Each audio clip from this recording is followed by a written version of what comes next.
Buenas, nuestro grupo está conformado por Hernández Richard, Hildemar Reyes y mi persona David Ortega, y les venimos a hablar sobre la fase 2 de Spirit Food Truck de calidad.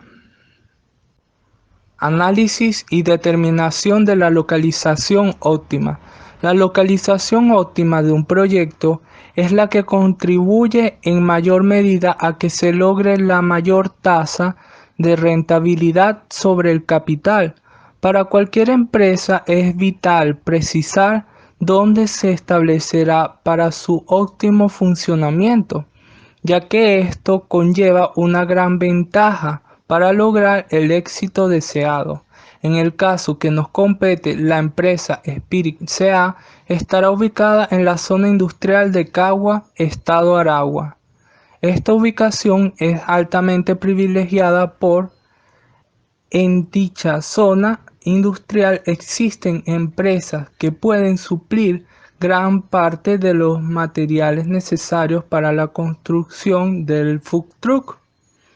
En esta zona es de fácil acceso para el personal, cliente y proveedores. Al estar ubicados en esta zona se puede disminuir los gastos por transporte en los traslados de materia prima o de cualquier insumo que se requiera para la elaboración del food truck. Por lo expuesto anteriormente, poseer una ubicación acertada es un punto clave para el buen funcionamiento de una empresa, ya que de esto dependerá parte del éxito de la misma. Análisis y determinación del tamaño óptimo del proyecto. El tamaño de un proyecto viene dado por su capacidad instalada de producción de bienes y por su capacidad de generar un número determinado de servicios en un tiempo dado. Para una empresa que está iniciándose en el proceso de fabricación de un producto, tiene que evaluar una serie de elementos para determinar su extensión. Para Spirit SA, su objetivo primordial es ofrecer calidad en la producción de los food trucks a los futuros compradores o clientes. La empresa Spirit SA, al tener una ubicación muy ventajosa para captar los posibles clientes o el acceso a la compra de materia prima, esto trae como efecto colateral que se puede minimizar los costos de transporte, traslado de material, etc. Esto podría favorecer teniendo como resultado una mayor producción de los food trucks y por ende un aumento en cuanto a ganancias, lo que se podría considerar a mediano plazo a contratar más personal, la adquisición de máquinas, lo que favorece al crecimiento y el éxito de la empresa. Análisis y disponibilidad de los suministros e insumos. Suministro es la dotación de un bien el cual debe pasar por todo un proceso para ir desde el producto hasta el consumidor o beneficiario final. Insumos son todos los bienes intermedios que se emplean para elaborar diferentes bienes o servicios que luego satisfacen necesidades o deseos de los consumidores. Toda la dotación de bienes y recursos indispensables para la fabricación del food truck, así como también la localización del galpón, zona industrial de Cagua, el sistema de transporte, equipamiento, etc., se puede localizar en el estado de Aragua y sus adyacencias. En la siguiente lista podremos mostrar los insumos o recursos necesarios para la producción del food truck. Análisis y disponibilidad de los suministros e insumos. Tabla. En esta se puede encontrar la estructura automotriz, la zona de caja y despacho y la zona de cocina. En estructura automotriz tenemos camión chasis largo con plataforma tipo container desarmable y expandible. En zona de caja y despacho tenemos máquina registradora y nevera exhibidora. En zona de cocina tenemos refrigerador, freidora, plancha de cocción, cocina, horno, microondas, mesa de trabajo, lavaplatos, juguera, molinillo de café, máquina de café y máquina de helado. También tenemos los precios unitarios, la calidad, el total y el total sumado. Identificación y descripción del proceso productivo. El proceso productivo alude a una serie de trabajos y operaciones que permiten llevar a cabo la producción de un bien o servicio. Estas operaciones son planeadas, dinámicas y consecutivas. Su objetivo es transformar la materia prima hasta volverla ideal para la producción. Los food trucks son una de múltiples formas de mejorar la presencia de una marca en cualquier tipo de eventos o ferias, ofreciendo grandes posibilidades de personalización en cuanto al diseño interior y exterior, los colores, equipamiento, etc. El proceso productivo está formado y distribuido de la siguiente manera. 1. Ingreso y distribución de los insumos. 2. Corte de piezas. 3. Ensamblado. 4. Pintura. 5. Acabados. Y 6. Inspección. Fuente: elaboración propia 2022. Identificación y descripción del proceso productivo. Este está compuesto de la siguiente manera. 1. Ingreso y distribución de los insumos a cada departamento de producción. El departamento de compras, logística y almacén se encargarán de tener un inventario adecuado y constante de todos los insumos o materiales necesarios para así distribuirlos a los diferentes departamentos de producción. 2. Diseño formato estándar, corte de piezas metálicas. Disponiendo de los insumos necesarios, comienza el corte de las piezas metálicas que servirán para el ensamblado del food truck. 3. Ensamblado de la producción del food truck. Las piezas previamente cortadas son soldadas. 4. Pintura. Luego, en este proceso, con las piezas metálicas ensambladas, sigue la fase de pintura, pero antes se debe aplicar una capa anticorrosiva en el interior y exterior del food truck para luego suministrar la capa de color deseado. 5. Acabados de interiores. En esta etapa los operarios se encargarán de verificar el cableado eléctrico, luces interiores y exteriores, equipamiento del mobiliario según el modelo estándar: juguera, cafetera, freidora, nevera, máquina de hacer helado, etc. 6. Inspección. Previo a que el food truck sea retirado de la planta, el operario del departamento de producción comprueba el resultado final conforme a las especificaciones del producto. Mi nombre es Richard Hernández y le hablaré un poco sobre lo que es la determinación de la organización humana y jurídica que se requiere en nuestro proyecto. Entonces, diríamos básicamente que dentro del marco logístico de nuestro proyecto podemos y debemos mencionar que la zona donde está ubicada, precisamente en Cagua, este, para poder armar una cadena de ensamblaje, es más que una ventaja porque ya que en Cagua nuestra área de ensamblaje queda justamente en la encrucijada que separa la salida de la carretera del Llano a menos de 2 horas de la capital, a una de Valencia, y con una entrada que sea fácil viniendo de cada uno de estos puntos. Habiendo mencionado estos puntos anteriormente, hacemos énfasis en que la muestra de la cadena de proveedores de nuestros suministros podrían ser Eurodiesel Alonso, compañía anónimo, ubicado en Maracay, los cuales se encargan del área de mantenimiento integral, tanto del área de la mecánica de los camiones, como también del área energética de los trailers. Diesel Power Generator, compañía anónima, que estos están ubicados en Valencia, que es un poco más alejado, pero estos mismos se encargan de plantear adecuadamente el sistema de las plantas eléctricas que más se adecue a la solicitud del cliente y la actualización de los mismos. la distribuidora Mercegas Compañía Anónima, ubicada entre Cagua y La Villa.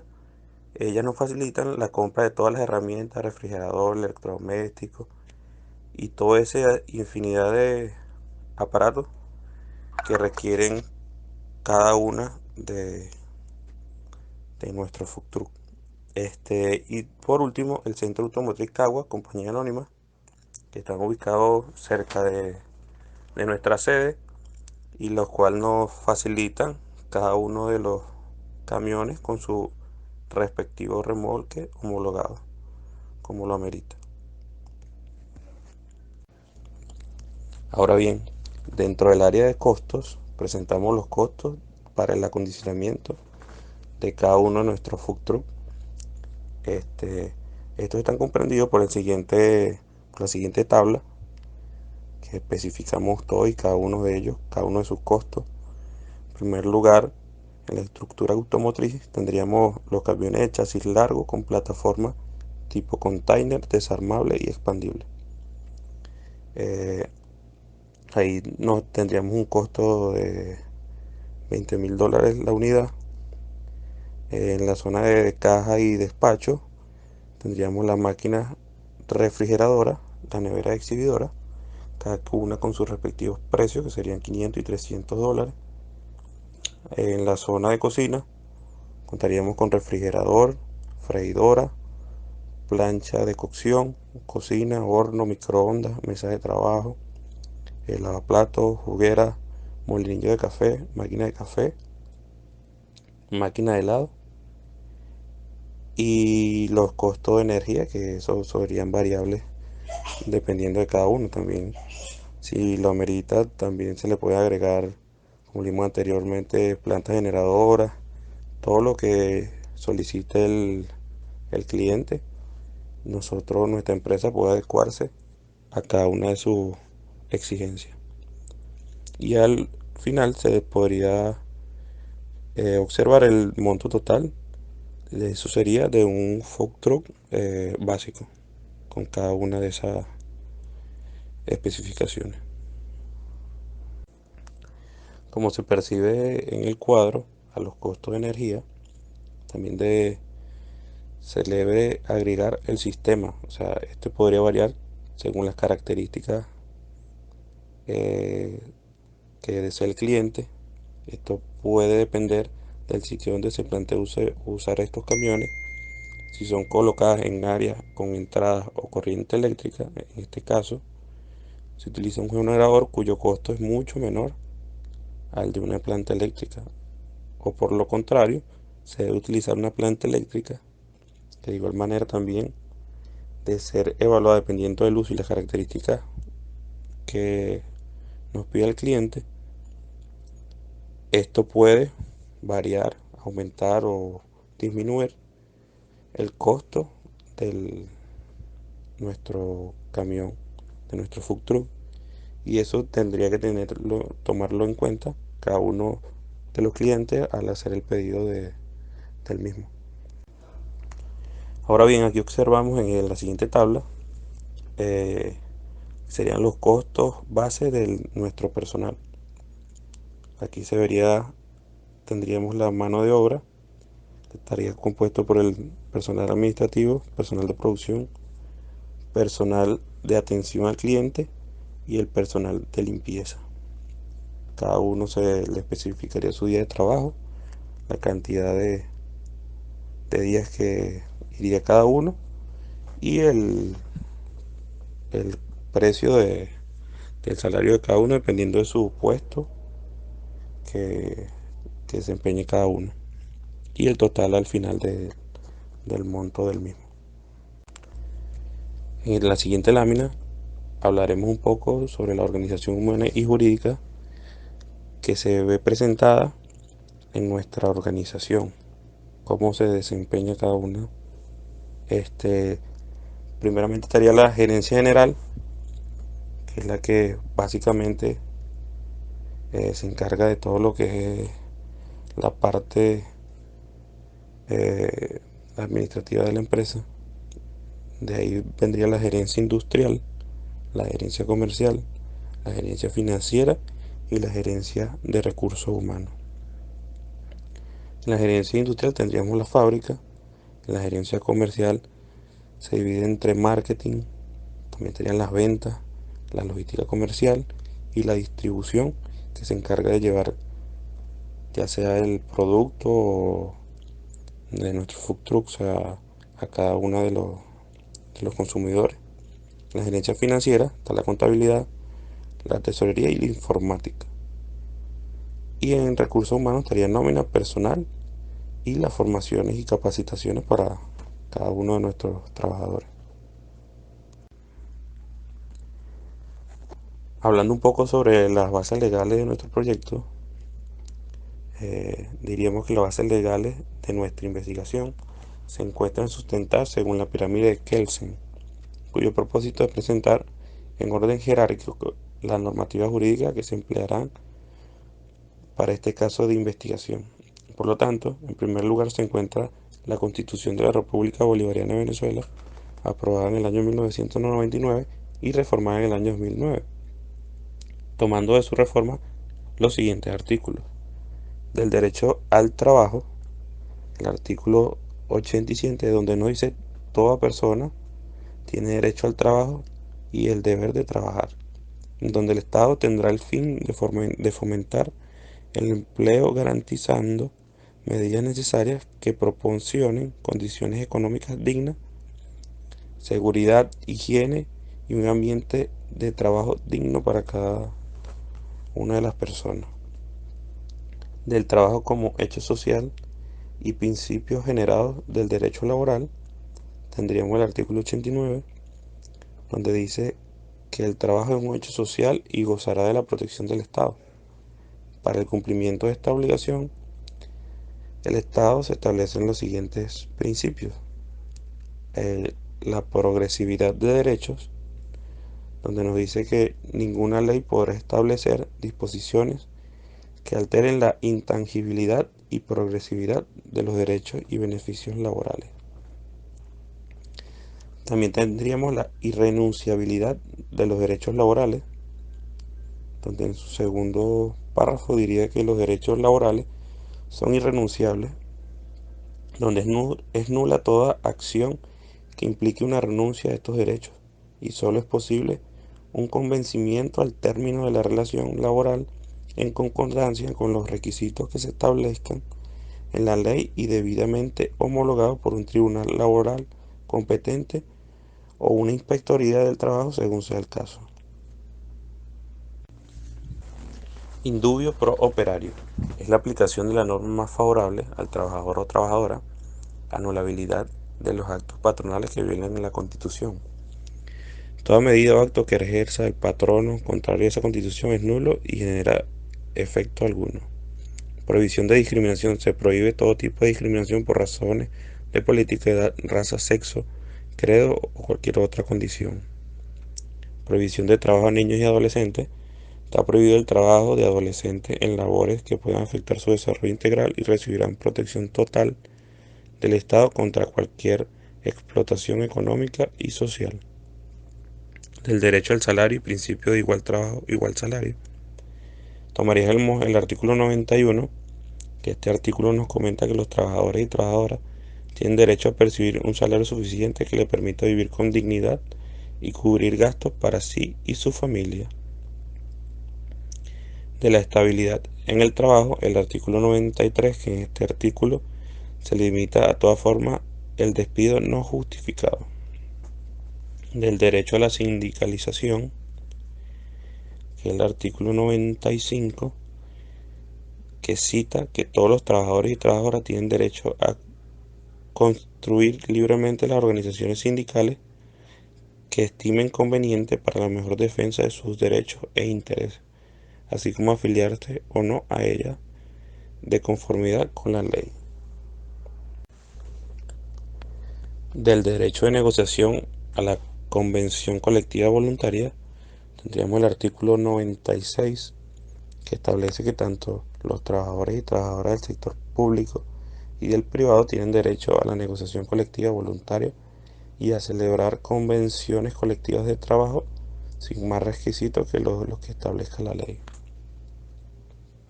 del derecho a huelga, tendríamos el artículo 97, que este mismo dictamina que todos los trabajadores y trabajadoras del sector público y del privado tienen derecho a la huelga dentro de las condiciones que establezca la ley.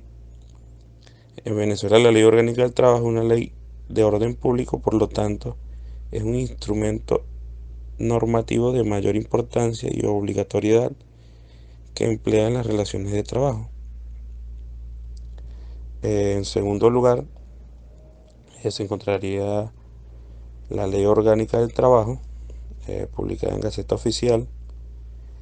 Esta nos dice que está conformada por 675 artículos, estructurados en dos títulos más unas disposiciones finales y unas disposiciones transitorias. Luego de entrar en vigencia la Ley Orgánica del Trabajo, promulgada en el año 1997 y reformada en el año 1990, se modificaron los artículos relacionados con el salario y el régimen del cálculo del beneficio de prestación de antigüedad, dejando intacto el restante de artículos contenidos en dicha normativa legal. En tercer lugar, otro fundamento legal de nuestra investigación lo estipula la promulgación de la Ley Orgánica del Trabajo, los trabajadores y trabajadoras, publicada según la Gaceta Oficial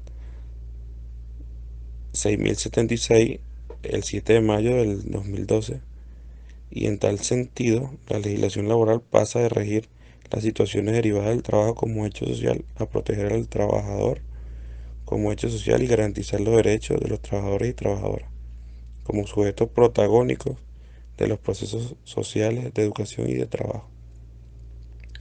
Se establece que los trabajadores y trabajadoras, sin distinción alguna y sin necesidad de autorización previa, tienen derecho a constituir libremente las organizaciones sindicales que estimen conveniente para la mejor defensa de sus derechos e intereses, así como afiliarse o no a la misma. Las organizaciones sindicales no están sujetas a intervención, suspensión o disolución administrativa. Los mismos trabajadores y trabajadoras están protegidos y protegidas contra todo acto de discriminación o injerencia contrario al ejercicio del derecho. Se obliga a que la convención colectiva se establezca una instancia de protección de derechos formada por trabajadores y para trabajadoras, que sean representantes del patrono y patrona para efectuar reuniones mensualmente y así efectuarle el seguimiento del cumplimiento de los acuerdos establecidos. También se tiene que asignar un inspector de trabajo que participe en cada una de ellas y cumpla cada una de las solicitudes que hagan cada uno de los trabajadores, y cuando haya diferencias que pudieran originar un conflicto, se establece en 180 días el lapso para la negociación de la convención colectiva prorrogable por acuerdo de ambas partes. Se indica que todos los trabajadores y trabajadoras tienen el derecho constitucional a la huelga siempre que haya introducido un pliego conflictivo. Se establece que los trabajadores y trabajadoras en huelga no podrán paralizar servicios públicos esenciales para la población. Adicionalmente, se menciona que la convención colectiva no puede establecer condiciones menos favorables para cada uno de sus trabajadores. Igualmente, establece que la representación de los trabajadores puede ser un sindicato o una federación o una confederación sindical.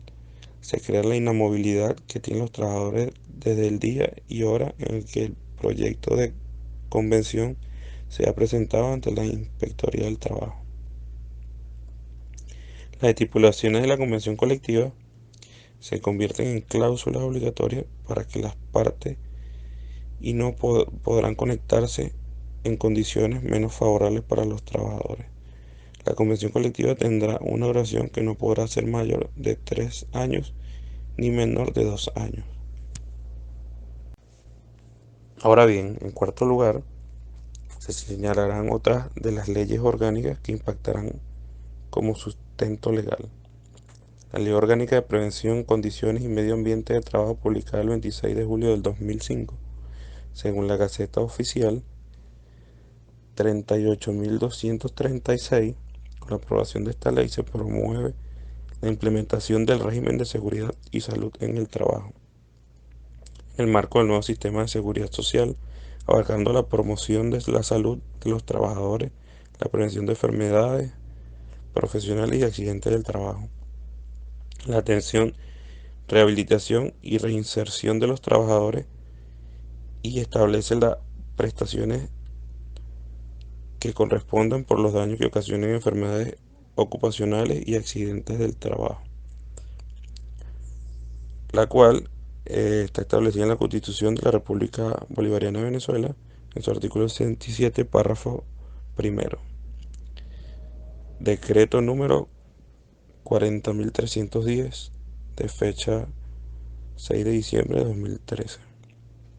Tendríamos la siguiente sentencia, que es la sentencia de la Sala Constitucional de la fecha 4 de mayo del 2012, que declara la constitucionalidad de la Ley Orgánica del Trabajo para los trabajadores y trabajadoras. Sentencia número 790, de fecha 11 de noviembre del 2002, en donde se expone el alcance del trabajo como un hecho social.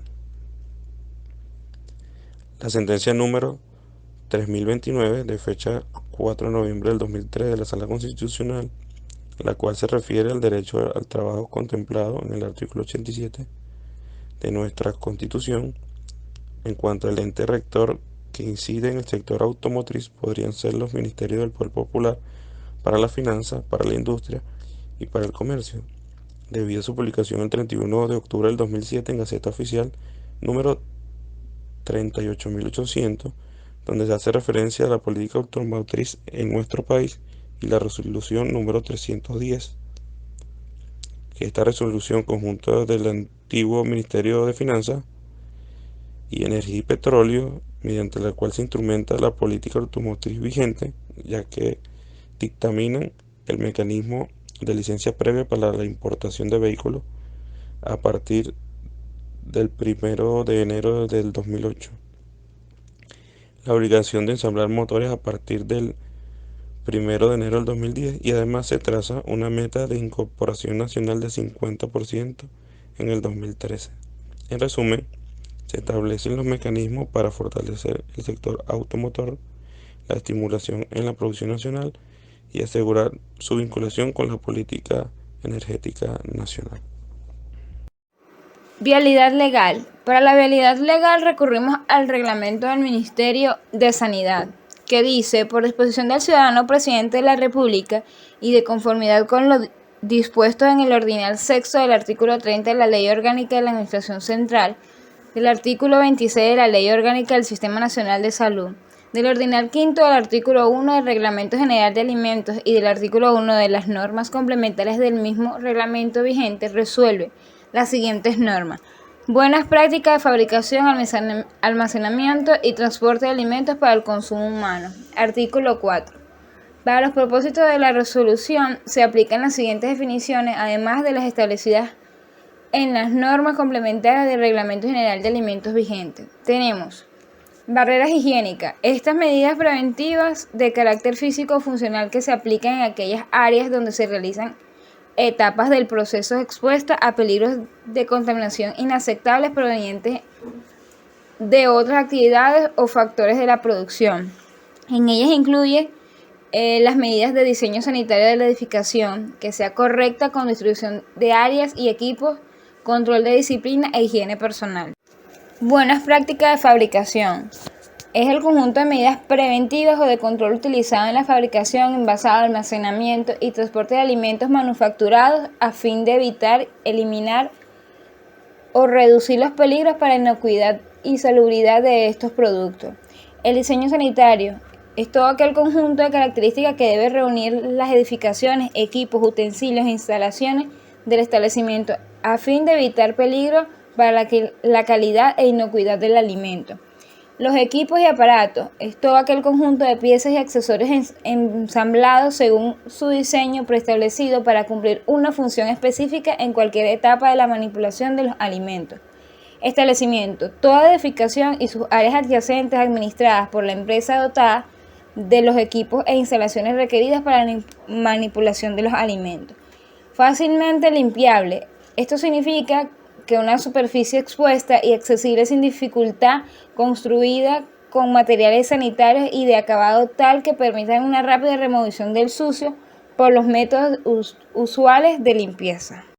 Capítulo 2 de la edificación e instalaciones. Utilizaremos el artículo número 5, que dice: el establecimiento de alimentos debe disponer de las edificaciones, instalaciones y servicios básicos acorde con los principios de diseño y construcción que se indican en el presente capítulo.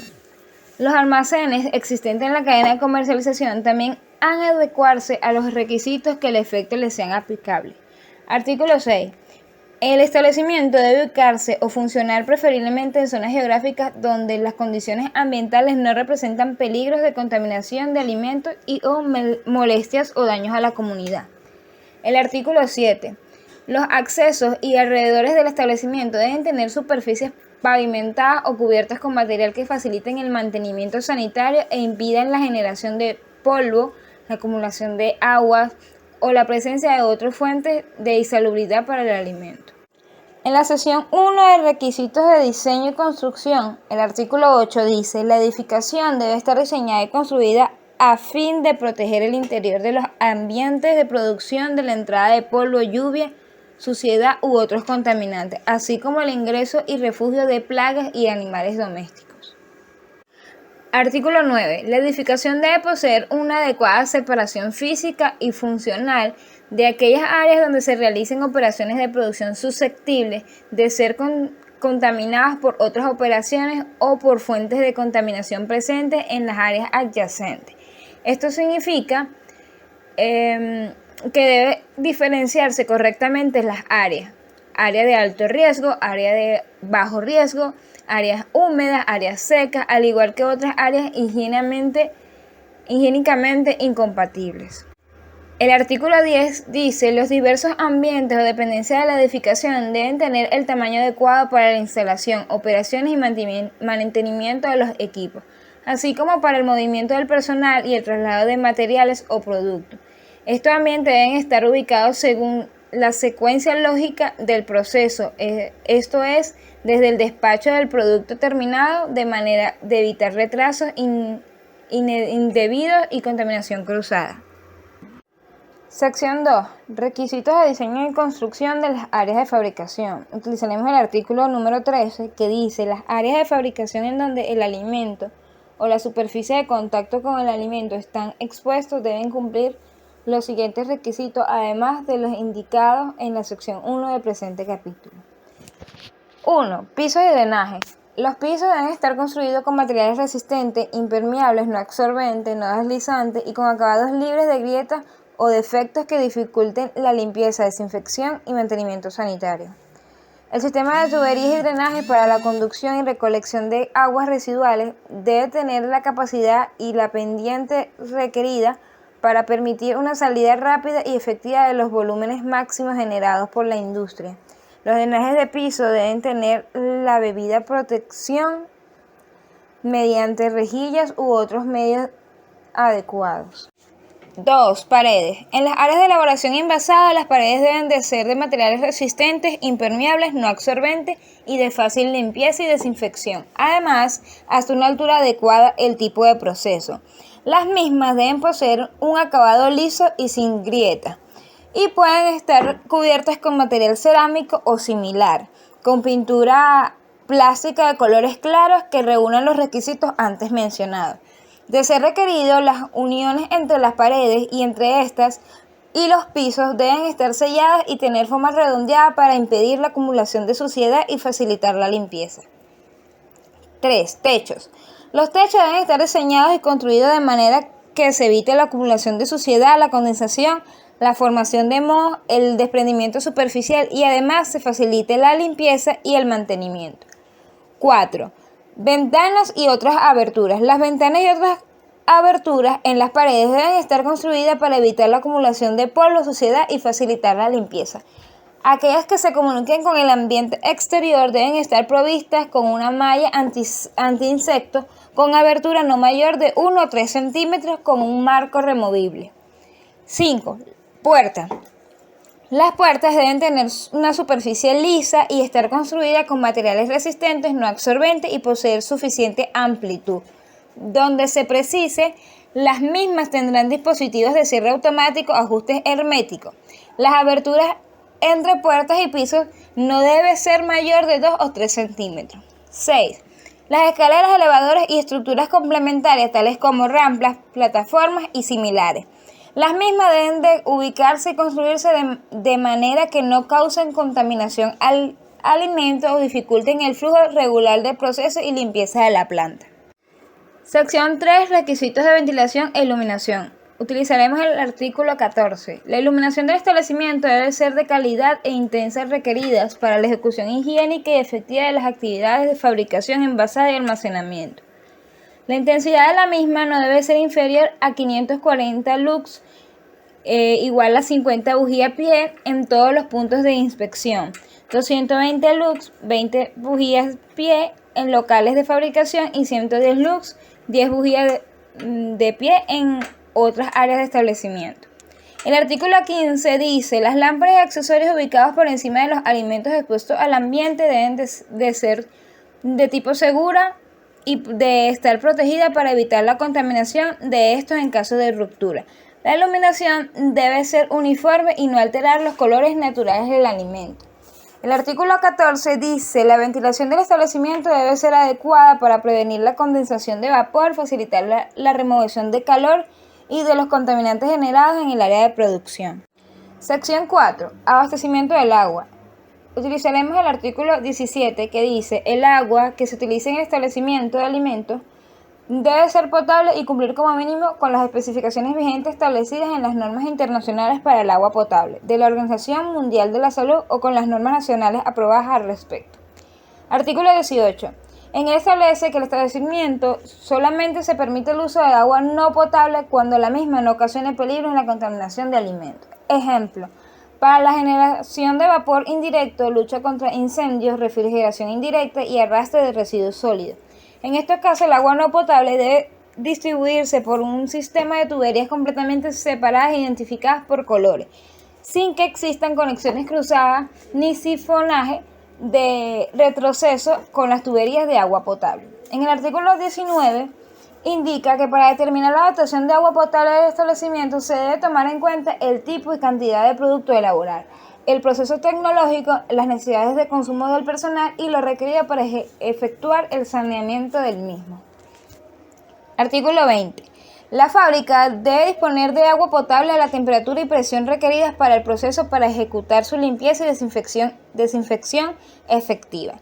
Artículo 21. El establecimiento debe disponer como mínimo un tanque de almacenamiento de agua con la capacidad suficiente para atender las necesidades correspondientes a un día de producción. La construcción y el mantenimiento de este tanque debe realizarse conforme a lo estipulado en las normas sanitarias vigentes. Sección 5. Manejo de residuos. Utilizaremos el artículo 23 que indica: el manejo de residuos líquidos dentro del establecimiento debe realizarse de manera eficaz para impedir la contaminación del alimento o de las superficies de potencial contacto con este. Sección 6. Instalaciones sanitarias. Artículo 26. En él establece que el establecimiento de manejo de alimentos debe disponer de instalaciones sanitarias tales como salas de baño y vestuarios ubicadas, diseñadas y construidas conforme a lo estipulado en las normas sanitarias vigentes. Artículo 27. Las instalaciones sanitarias deben mantenerse limpias y proveerse de los recursos requeridos para la higiene personal, tales como papel higiénico, dispensador de jabón líquido, implementos para el secado de las manos y papelera. Capítulo 3 de los equipos y utensilios. Utilizaremos el artículo 30 que en él establece que los equipos y utensilios del establecimiento deben estar acordes con el tipo de alimento a elaborar, al proceso tecnológico y a la máxima capacidad de producción prevista. Los mismos deben estar diseñados, construidos, instalados y mantenidos de manera que se evite la contaminación del alimento, faciliten la limpieza y desinfección y además desempeñen adecuadamente su uso. Artículo 31. Los equipos y utensilios utilizados para el manejo de los alimentos deben cumplir con los siguientes requisitos y diseños y construcción. 1. Estar fabricados con materiales resistentes al uso y a la corrosión, así como al empleo repetitivo de los agentes de limpieza y desinfección. 2. Todas las superficies de contacto con el alimento deben ser inertes bajo las condiciones de uso previstas, de manera que no exista interacción entre estas con el alimento, a menos que él o los elementos contaminantes migren al producto dentro de los límites permitidos en la respectiva legislación. De esta manera no se permite el uso de materiales que contengan contaminantes tales como plomo, cadmio, zinc, antimonio, arsénico u otros que resulten peligrosos para la salud.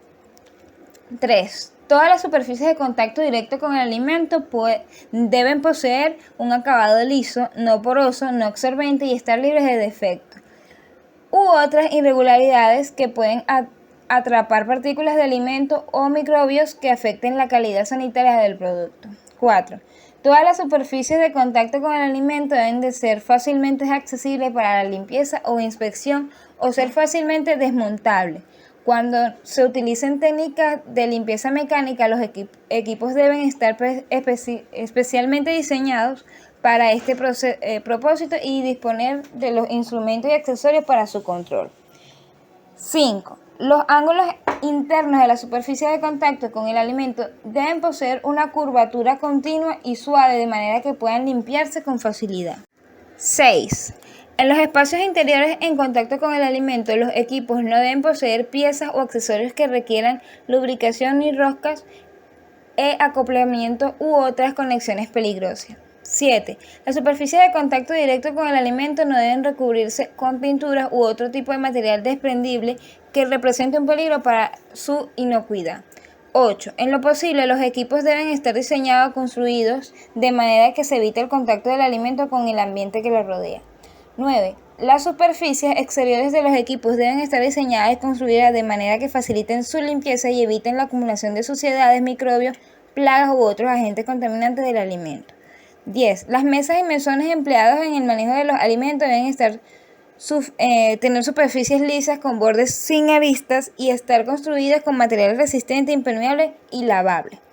Artículo 34. Los equipos deben estar instalados según la secuencia lógica de los procesos tecnológicos, esto es, desde la recepción de las materias primas y demás ingredientes hasta el envasado y embalaje del producto final.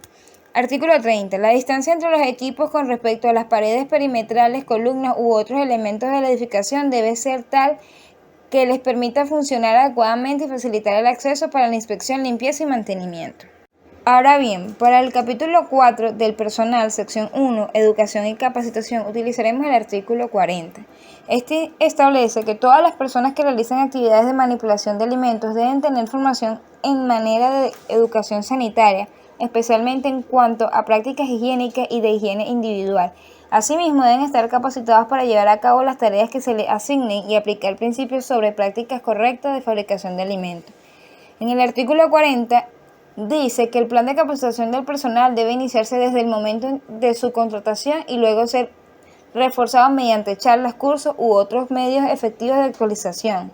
Estas actividades estarán bajo la responsabilidad de la empresa y podrán ser efectuadas por esta o por entidades reconocidas en la materia. Como resumen, tenemos que los artículos antes mencionados del reglamento del Ministerio de Sanidad y Asistencia Social dan apoyo y sustento legal a nuestro proyecto, que se quiere dar a conocer dentro del territorio venezolano, siempre y cuando promulgue junto con la Constitución de la República Bolivariana de Venezuela el desarrollo de las actividades económicas, permitiendo así el desenvolvimiento de los ciudadanos.